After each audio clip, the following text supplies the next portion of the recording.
এটা হচ্ছে কালাপাতি সফেদা।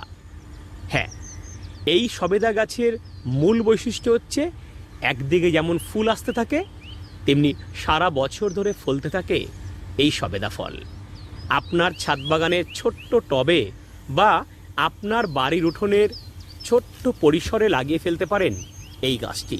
দেখুন, যেই গাছটি দেখাচ্ছি সেটা উঠোনের এক প্রান্তে লাগানো আছে, এতে এসছে কিন্তু প্রচুর সবেদা। তাই এই রকম একটা সবেদা গাছ আপনার ছাদ বাগান তথা আপনার বাড়ির উঠোনের এক অমূল্য সম্পদ।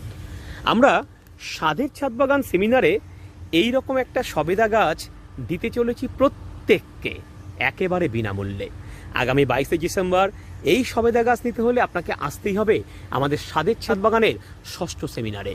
তাই চলে আসুন বন্ধুরা, এবং এই সবেদা গাছটি কালেক্ট করুন, আপনার ছাদ বাগান তথা আপনার বাড়ির উঠোন আলোকিত করে রাখুন। ধন্যবাদ।